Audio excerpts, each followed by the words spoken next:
Parashat Noach, and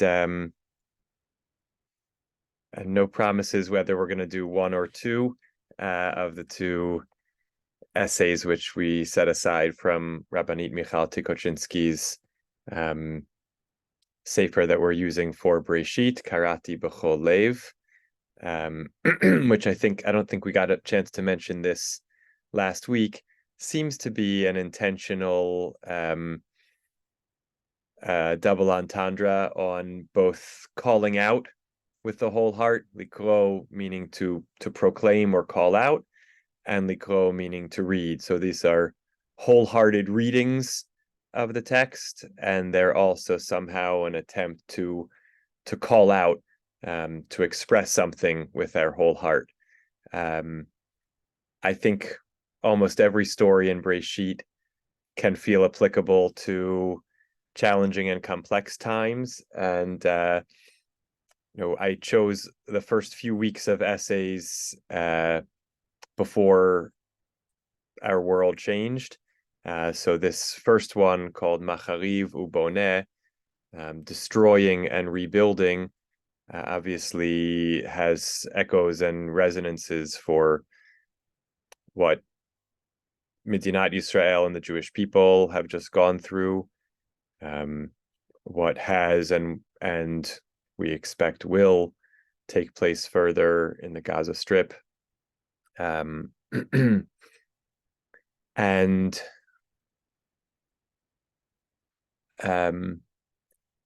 it's a religiously optimistic view of cycles of destruction and rebuilding, one that feels not easy to digest in this moment, but both to be faithful to this original choice and also to allow ourselves to take it as it is, and use what's useful and push back against what isn't. We're going to study it together, as is our custom for things for which English translation, as far as I could find, does not exist. I'm gonna share my screen with the Hebrew, just take us through a freestyle translation, and I'll also note that I think maybe of all of our contemporary commentaries that we've studied, maybe Rabbanit Dr. Michal Tikochinsky may cite the least texts, classical texts, in these short essays, and really builds an idea and delves into a thought process that comes from some kernel in the Parashah, but really takes it, and that's what's going on here. Although actually we will see a good number of texts, but it really feels like it's about the idea, all the more so in the second essay, which we may or may not get to. If we don't, I'll try to share just a general comment about it for our reading separately. So I'm going to share my screen. And here we are with Parashat Noach. Machariv uvoneh, destroying and building. The blows of the hammer that were building the ark echoed in the world for 120 years. The ark, or at least the beginning of the project of the building of the ark, preceded the destruction, that is the flood, by 120 years. The ark was be'et uve'ona achat, at the very same moment, in the very same sort of season, at the same time, a remembrance for a world that was being destroyed, and a foundation for a different new world.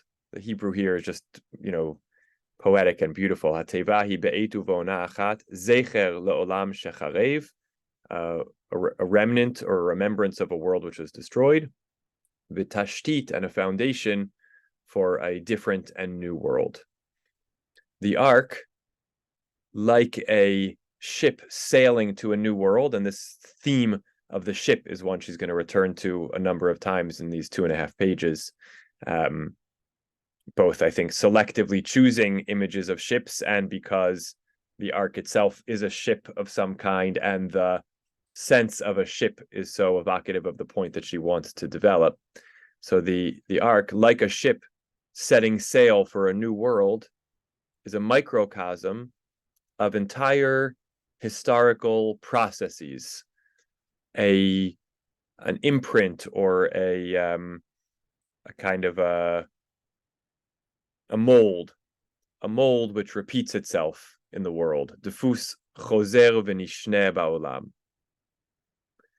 Redemption and building anew is built upon the destruction of the old world. The feeling of impending disaster, tchushat ha'ason hakarev, the sense of the disaster which is drawing near, encompasses the buds of the redemption, which are already quietly echoing in the world, and sensitive ears can already hear them. So this is her, again, we haven't quoted a pasuk yet, although we've talked about the ark, and she wants to help us think about this idea that at times of destruction, the seeds of rebuilding are already in place. She quotes, doesn't cite it, but from rabbinic literature, this idea very much a part of last week's parashah, of the kind of prehistory to the creation of the world, although she's going to say it's not prehistory as she reads this line, describes Hakadosh Baruch Hu boneh olamot umacharivan.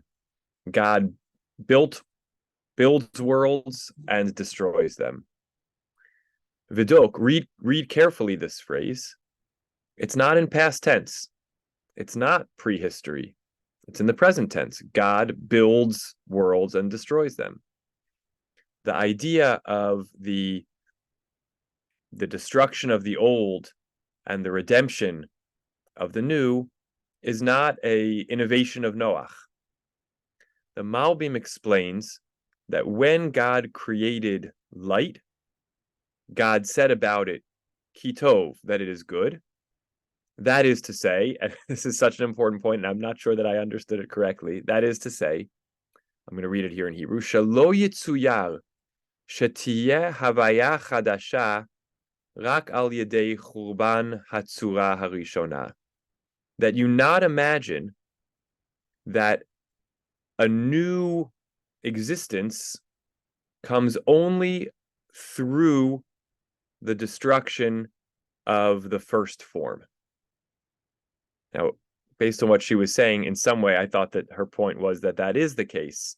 New existence comes only through the destruction of the first form. Maybe the subtle difference is that she's trying to say new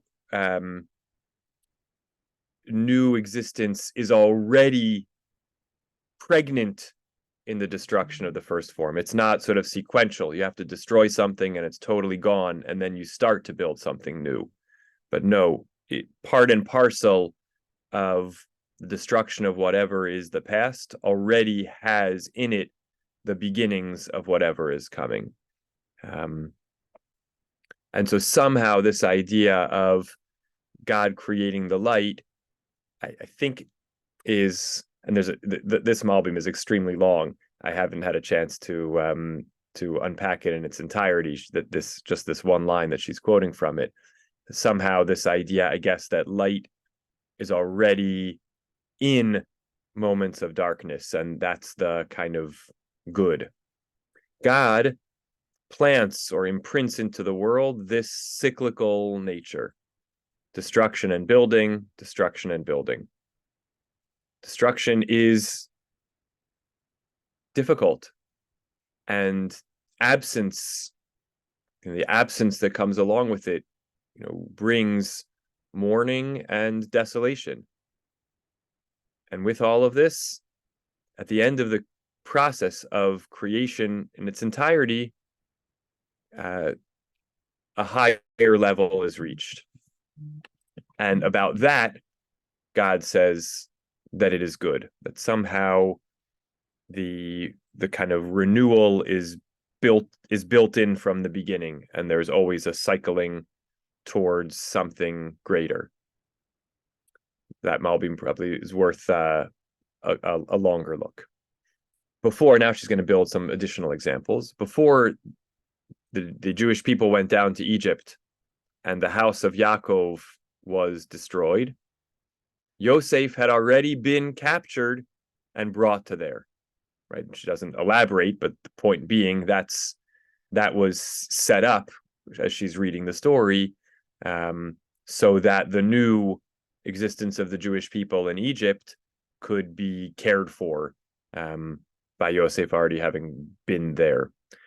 Before the subjugation in Egypt, Moshe had already, the Redeemer of Israel, had already been drawn forth from the water. There's a rabbinic saying, I'm just saying,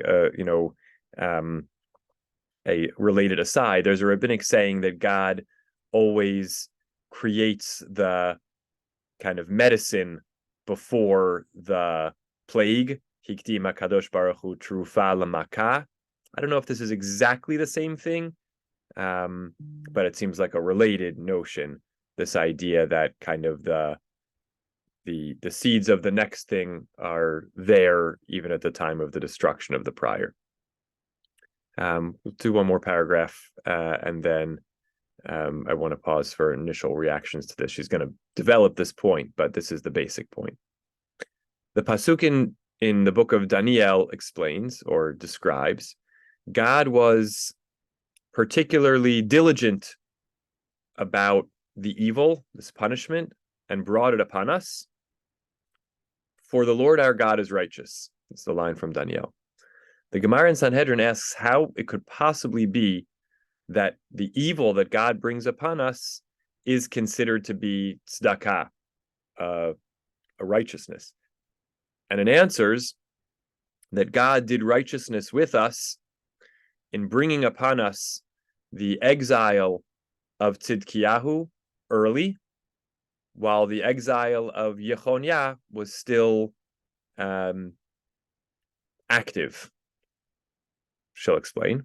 The exile of Yechoniah established and set up a kind of foundation of Jewish life. She says Toranit, a Torah life in Babylonia. Here we're talking about the time of the destruction of the first temple.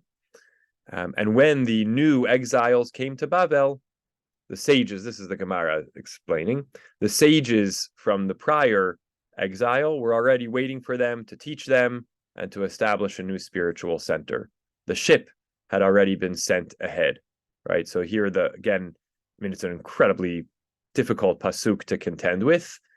God was diligent to perform evil upon us, and that was somehow a righteousness because God is righteous, tzaddik. And so the Gemara obviously is not able to take it at face value, I think, and is explaining that the message is somehow often in times of destruction, there is some peace that already helps us rebuild. And so the idea that when the final exile from the land of Israel, the destruction of the first temple in 586 happened, God orchestrated that would happen almost sooner, so that the exile that had happened 11 years earlier would still be kind of extant, and that generation would be ready to receive the exiles. And there was infrastructure in place to receive them. Somehow, maybe imagining if a longer time had passed, then that generation would have been gone, and there wouldn't have been that infrastructure left.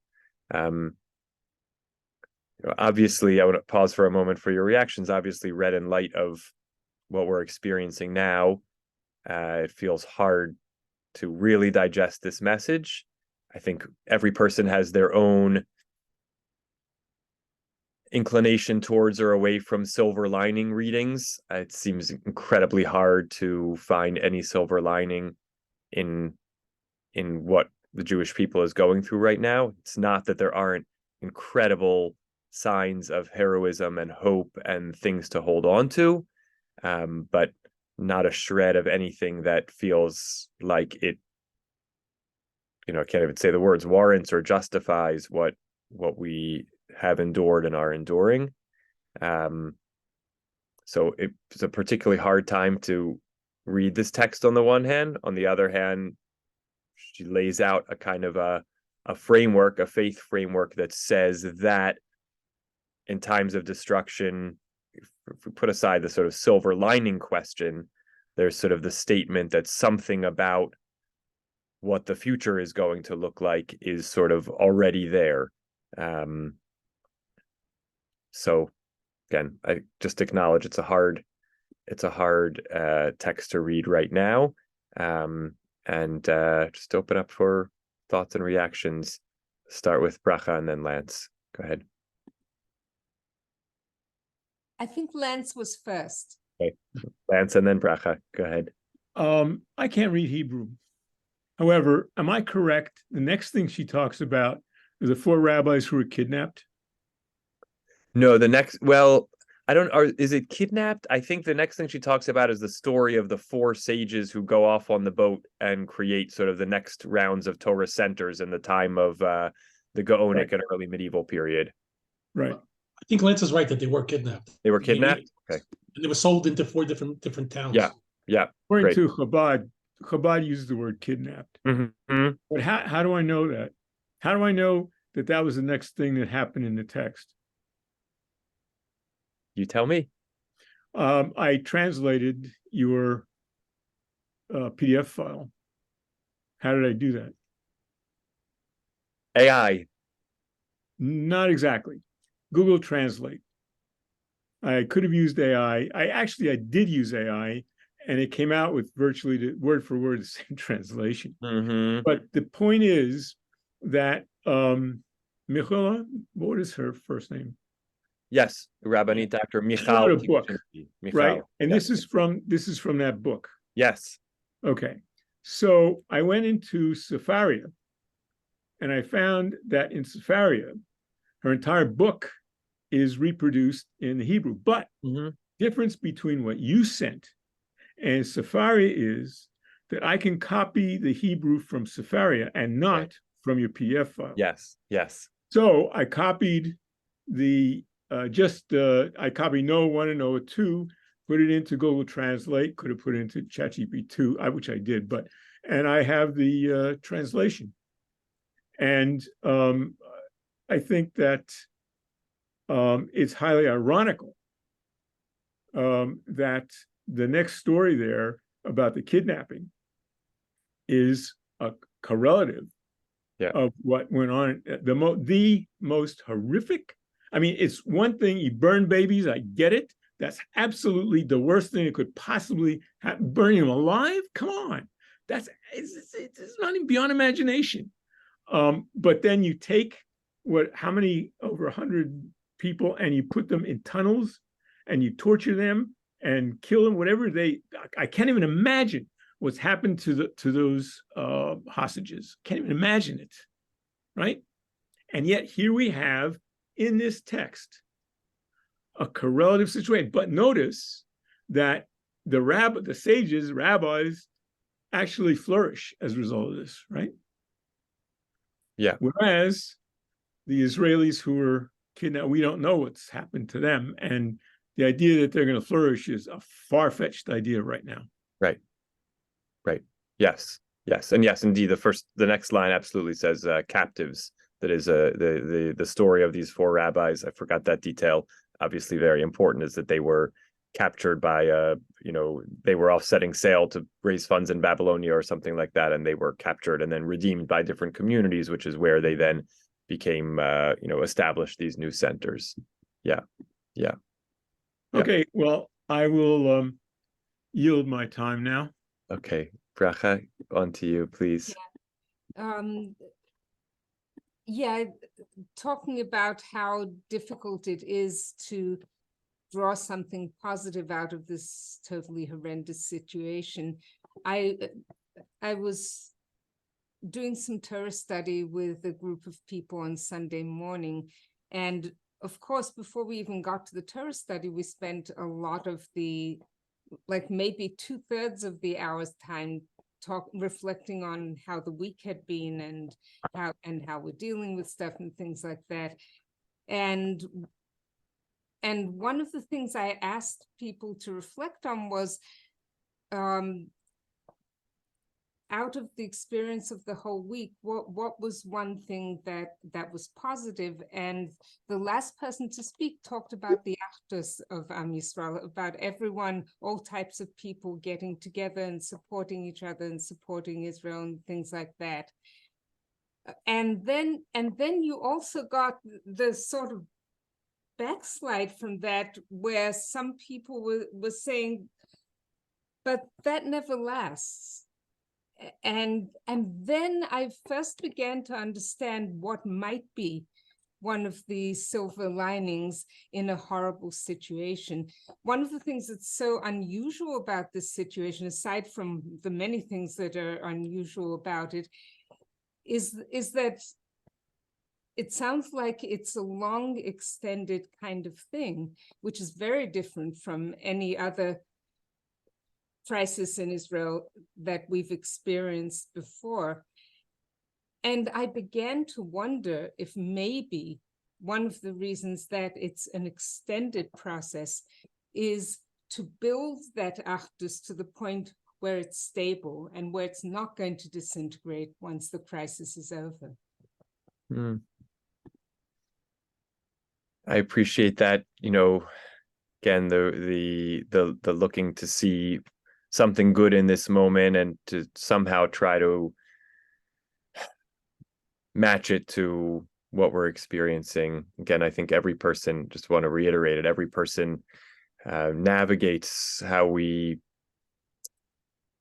for some of us, it makes sense. For some of it's just how get through the day, create a theological framework for what we're experiencing. And it's extremely challenging. David L.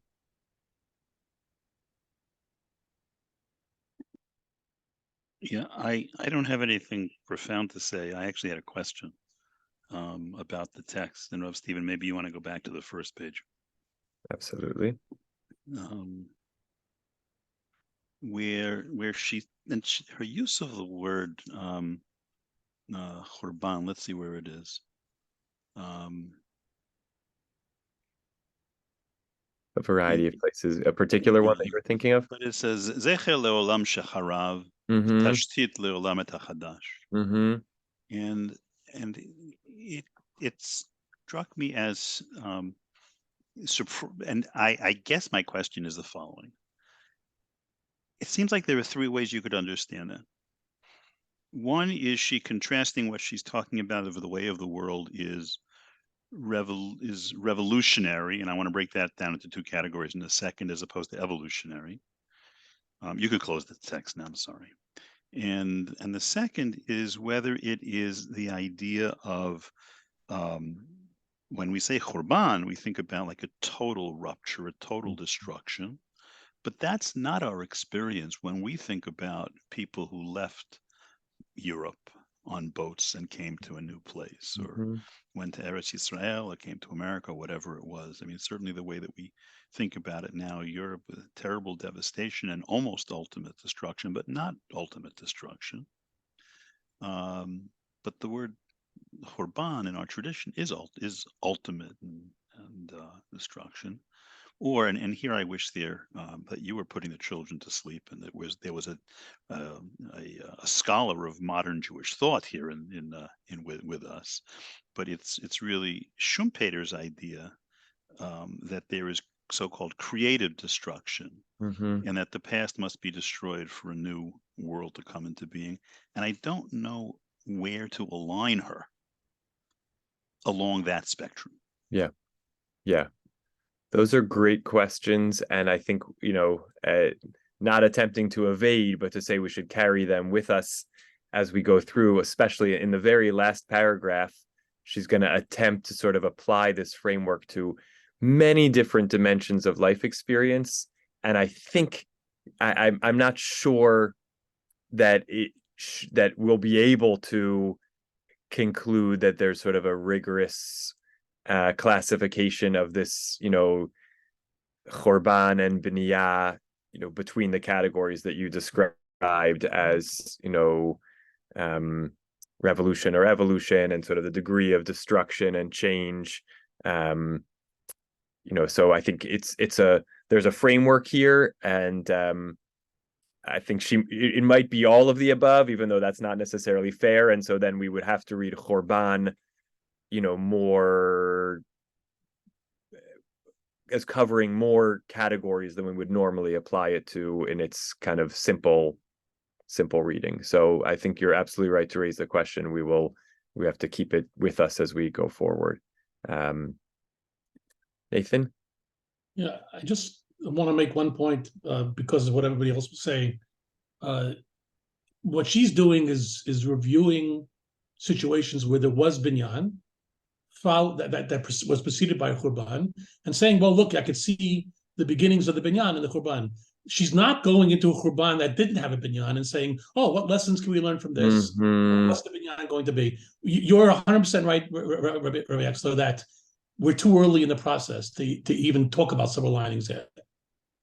So you're right. It's obviously very ironic that we're learning this in this period, but it's not like we can package this into a bow. Yes. So if people are frustrated, there's a reason for it. Yes. Because she never would dare to try doing something in the middle of a Qurban either. Yeah. I think that's a really, really important point, and really well described, that this is a retrospective view, where she has the long view of history, and she can look at, exactly as you said, situations of binyan that were preceded by Khurban and look from that angle. I think that's a really good point. Great. Let's go on a little further to the captives. So the story of the ship of the 4 captives, sages who were brought at the end of the 10th century, and there's a lot of historical academic question of the historical veracity of this story, but it does have an important place in our tradition. So these sages who were brought at the end of the 10th century as captives by the hands of some pirates, marauders on the sea, until they were redeemed by various communities. Whether legend or whether it happened in historical fact is based on this ethos of a ship which is sent out at God's word to build the world of Torah in place of something which is going to be destroyed, right? To replace something which is going to be destroyed. By the way, she's going to sort of go forward from here to talk more about Torah. We already saw that in the Gemara that we saw about the kind of the exiles that went ahead setting up this Torah center. So a central focus for her is kind of the continuity of Torah. We can think about that more narrowly, as Torah study, or more broadly as kind of the existence of a Torah community, a community of Jews carrying forward the tradition. So while Rav Hai Gaon was still sitting on his throne, so to speak, and the Gaonic yeshivas, appeared to be standing in their splendor, there were already arising and blossoming these new Torah centers in Cairo, in North Africa, in Egypt, and in Spain. Right, there are the different attributed. Maybe Kirawan is not Cairo. Maybe that's Kahir. I have to check that.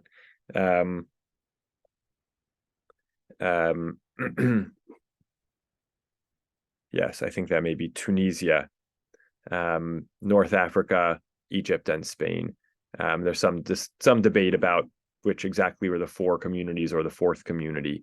But we have this legend or historical story which is telling us about the idea that already the seeds and the next phase of history is coming into existence, while the prior one is still standing.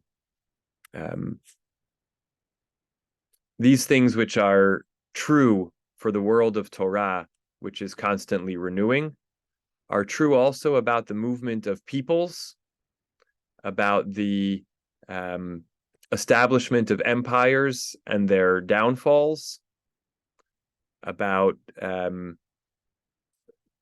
Mishtarim. Hold on a second.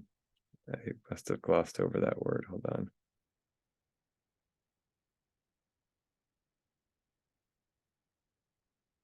Lance, what does Safaria say? Yeah, regimes. Regimes. Yeah, that's the translation I. Right. Regimes. Jump in anytime, Lance. Regimes and ideas and changes in law and ethics. Okay, so this now, again, to David's point, she's now sort of expressed the application of this concept, of sort of the next wave or the next phase coming already while the last one is still in place, or in the, sort of built in to the end of the prior, and sort of applied it extremely widely. The ships that heralded Zionism and Herzl also set sail to the land of Israel, in a time of prosperity, when things were relatively stable in the places where those who were going to establish, the new state, where people were still doing well in their other lands. Before their setting sail, the world had already awakened in the world the questions of nationalism, and in parallel, the questions of practice, behavior, society, in Torah and in Halacha. How does a community conduct itself? How does society organize itself? These questions had begun to arise in Torah and in Halacha. All this long before Europe was destroyed and the world was shaken. The Gemara in Yevamot, now we're going to move towards what reads like a relatively ethnocentric argument, which she's gonna really dive into, and I think, again, doesn't sit totally comfortably with me, but is here in our tradition to encounter. The Gemara in Yevamot kind of establishes the idea that even ships which are going from Gallia, wherever that is, to Aspamia, some people say that that's Spain, in rabbinic literature, are only blessed because of the Jewish people, right? An event which seems to be happening completely outside the scope or domain or field of impact of the Jewish people, it's gonna success depends on, in some way, the Jewish people. This is part of the Gemara's interpretation, going forward a week from where we are, to Lech Lecha v'nivruchu v'cha kol mishpachot ha'adama, all the families of the earth will be blessed through you, and this sort of sense that somehow everything is contingent on the Jewish people. So a ship going from point A to point B, having no otherwise relationship to Israel, it's still its blessing comes through because of Israel. All the movements in the world, boats of rescue, are only sent out in the merit of and because of the Jewish people and its resurrection. Rabbi Tzadok goes even deeper and explains that the world sort of is shaken for the sake of Israel, and the Jewish people is awakened in order to renew itself through the Torah. This is from Rav Tzadok of Lublin's major writing, Tzidkat HaTzadik. The Torah is the map, or maybe we could say almost blueprint, of the world, because Israel is itself the light of the Torah. In accordance with the renewal of the souls of Israel in every generation, so is the renewal of the world at that time. And just like, now we sort of have a kind of a flip, just like people change from generation to generation, so does the Torah. This is kind of, I think, a more radical thought, right? We could imagine the Torah is the kind of fixed thing, and it impacts every generation. Here we're also sort of acknowledging people evolve and change, and therefore necessarily the Torah does as well. And through them, through the people of every generation, and their words, other matters are also renewed in the world. So because the Torah somehow is the map, and the Jewish people as agents, interpreters of the Torah, as they change and evolve, so does the Torah, and thus so does the world. According to Rabbi Tzadok, one can't really distinguish between the phenomena of kind of statehood or governance and the phenomena that are taking place in the world of Torah. When a new force or energy is awakened in the world, that is an indication of the renewal of Am Yisrael. Again, this is it must the only way this is sort of comprehensible to me is in some invisible spiritual plane. It doesn't feel like it maps onto lived experience in any obvious way to me. Others might argue differently. And in the bottom line, this is an indication of the renewal of the Torah and the revelation of a new layer, a new dimension, which is hidden in it, which has as yet not been revealed. That, I would say on the flip side, the kind of idea that the evolving world, mirrors or uncovers something new in the Torah, that resonates very much to me, and I think oftentimes a more conservative camp would reject that idea, right? To say, feminism comes into the world, and feminism is a new idea, and it impacts then the way the Torah is read, and therefore uncovers new dimensions of Torah. I find that easier to assimilate than sort of the idea that whatever the Jewish people is experiencing and doing somehow echoes out to shape the rest of the world. But she's attempting to actually really argue both through Rabbi Tzadok, it feels like. According to his approach, all phenomena are, bound up one in another. Historical movements and, conceptual, ideological revolutions all are born in order to redeem. And here, redeem really almost just means bring to light some dormant layer of the Torah.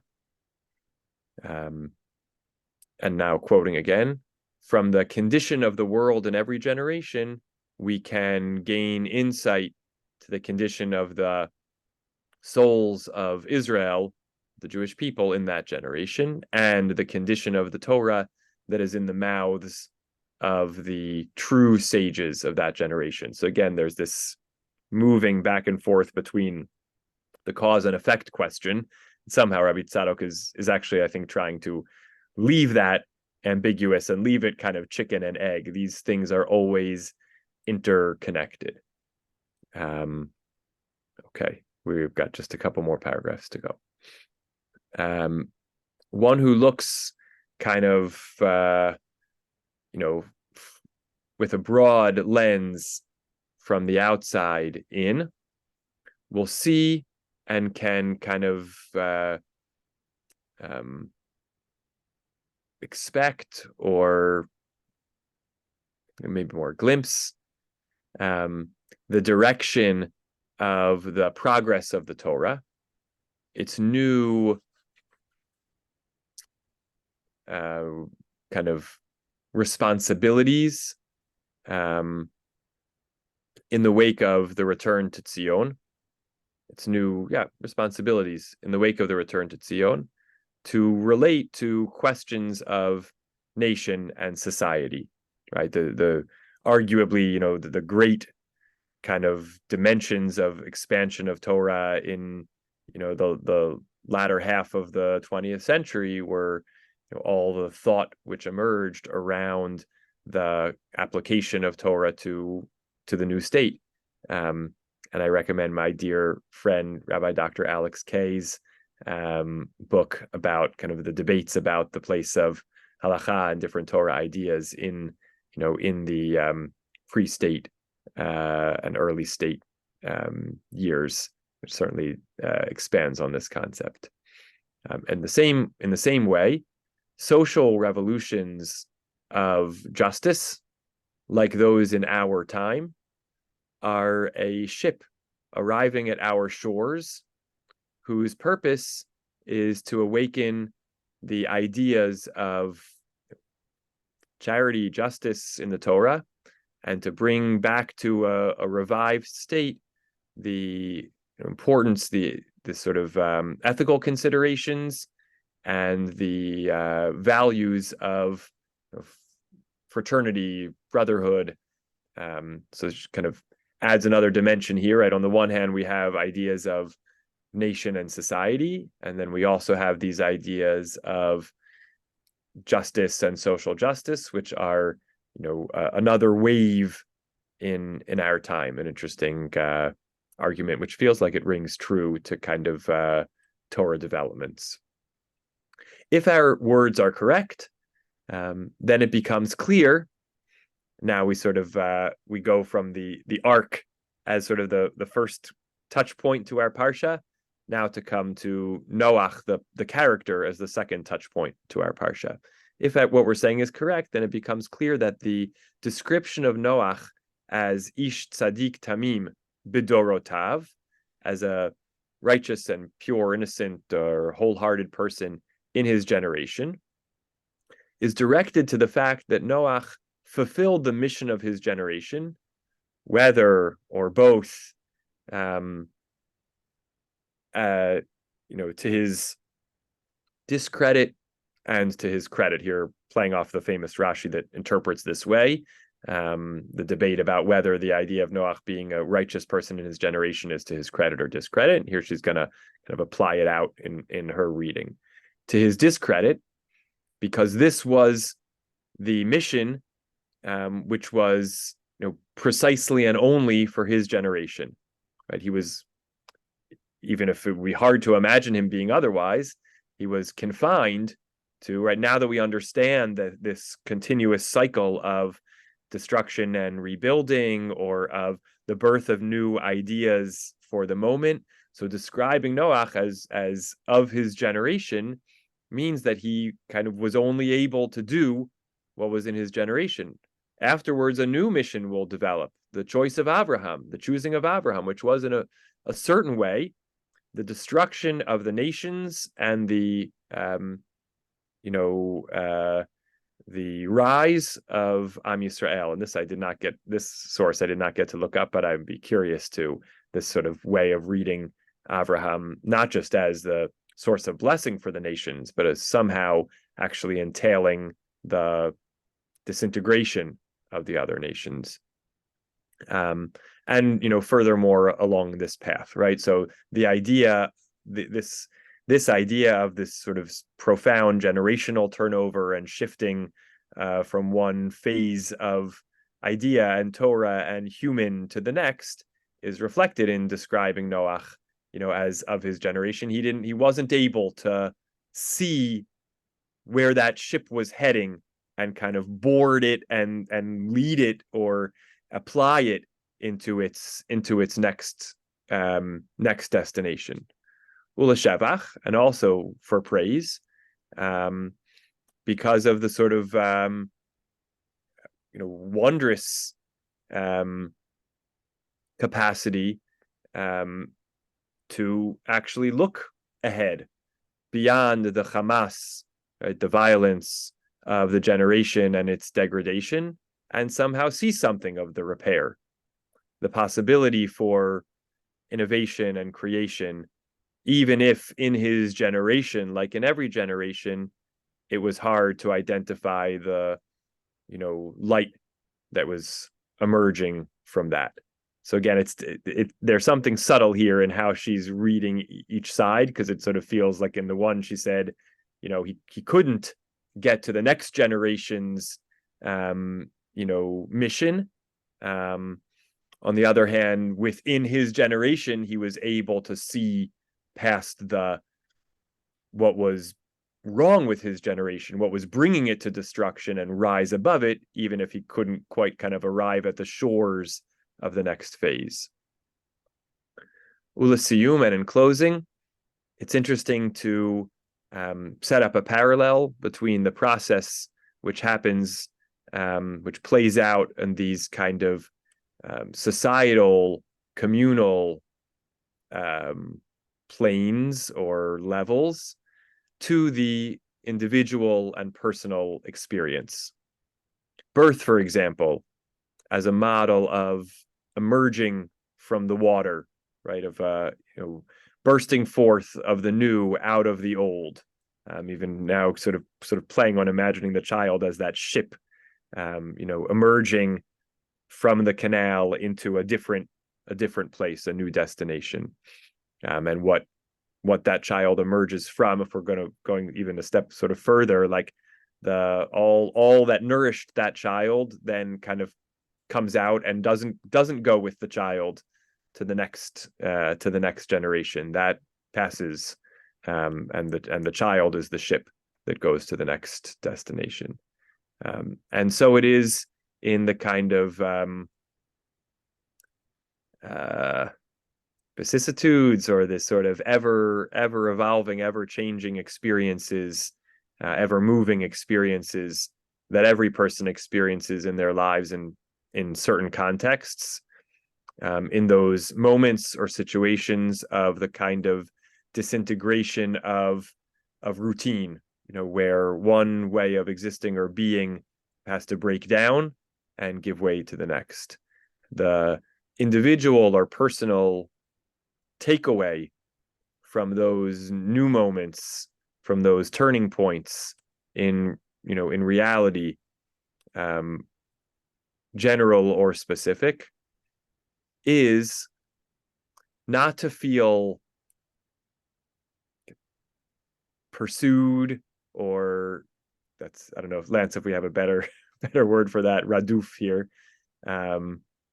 but to move with joy and willfully towards the renewal or the new thing, and to take hold with trust or security of the one eternally stable and fixed thing, which is Hakadosh Baruch Hu, which is God. So the translation I have, Rav Stephen, is the personal lesson from these innovations and reversals in reality, general or private, is not to feel haunted, move with joy and desire towards renewal, and cling confidently, little alliteration there, to the one point that is always stable, God. Beautiful. I really want to say something, but I'd be happy to have anyone else who wants to chip in. Go ahead, and then others are welcome to chime in before we conclude. Go ahead, Lance. Okay. I'm going to attempt to undermine and subvert what she is saying by telling a joke, a one-liner. Are you ready? Ready. God gave Noah the rainbow sign. No more water. The fire next time. Jimmy Baldwin. And that is a frightening concept. And it is absolutely, I mean, think about the Israelis have stopped the water, but they're also using the fire left and right, and they have been the victims of fire too. Yeah.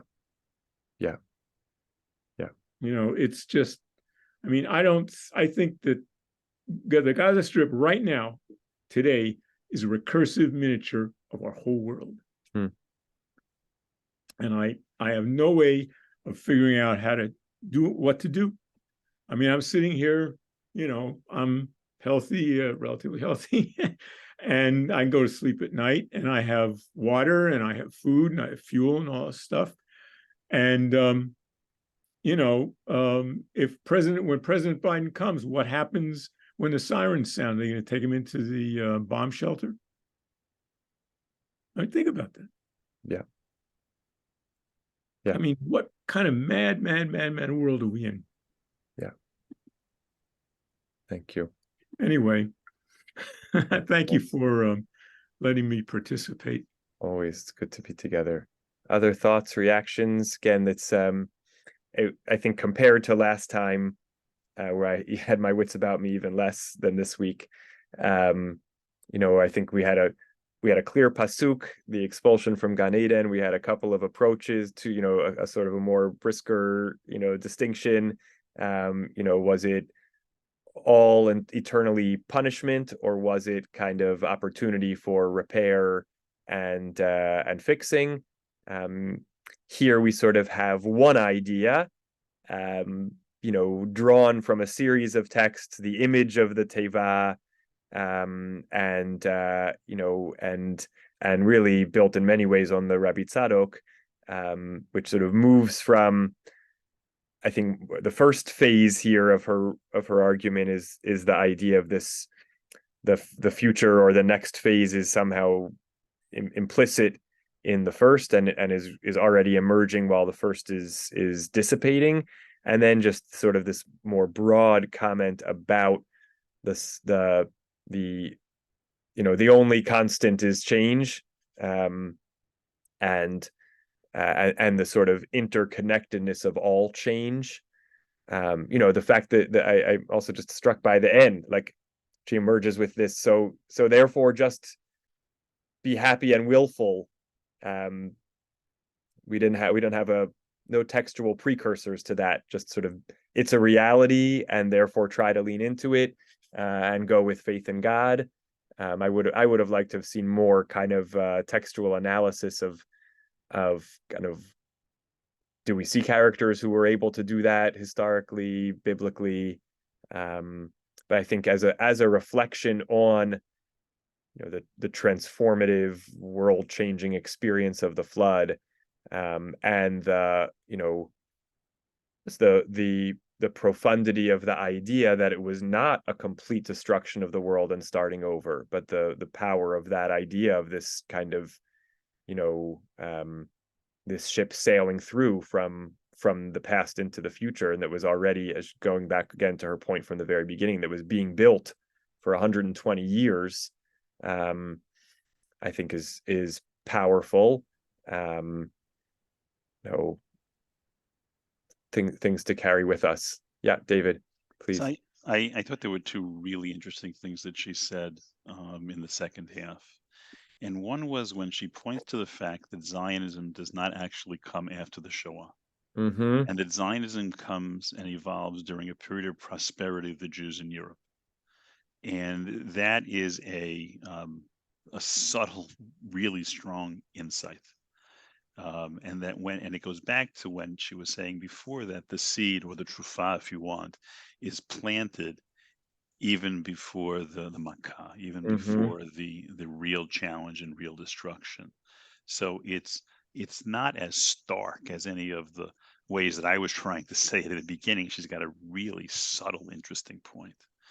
The other thing that she does is that she lines up in parallel and alludes to the interaction of Jewish society and Jewish thought with the society around it, in how the evolution of things within the world of social trends allows for revelation of new parts of Torah. One might say continuous revelation. Sounds like Tamar Ross right here. And that's what she's doing, and all of it.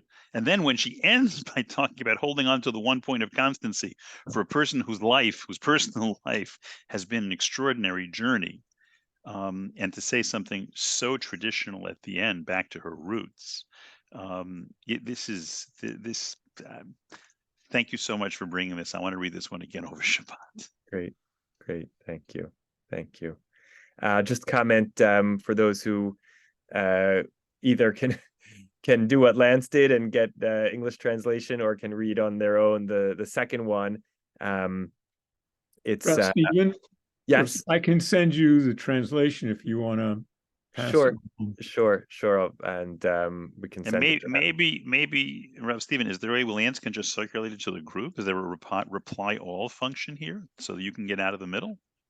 I'll make sure Shuli, Lance can send it to me. I can send it to Shuli, and Shuli can send it to everybody. Not a big deal. But yes, it's a built off of the idea that the sin, in the generation of the flood was theft, and she has a really interesting reflection on kind of how our world moves from kind of accepted principles of human understanding around transactions and commerce, as an example, to laws and rules of business, and the way that can, the goal of that being to clarify and to avoid, taking advantage, but that what happened in the generation of the flood was that they actually used law to avoid responsibility. So it's just a really interesting reflection kind of on law and human relationships, that is worth reading. So we'll try to share it. Rav Stephen. Yep. I just I'm going to send both essays. Great. To the second essay, she starts out by talking about selling. Yes. And actually, the key element in business should be marketing, not selling. Selling is when the vendor forces products onto the customer.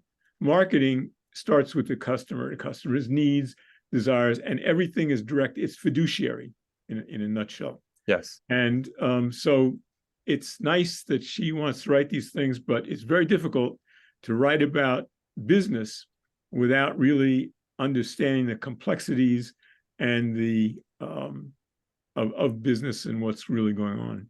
Yeah, fair. Thank you. Lance, I think you should try to reach and to meet Michal Tikachinsky next time she's here. She has a background in law as well. Oh yes, I noticed that. And that's her thing. I wouldn't sell her short, and I'm not sure I agree with your. I'm not selling her short. I'm not sure I agree with your definition of marketing and selling, but we can discuss that offline. Great.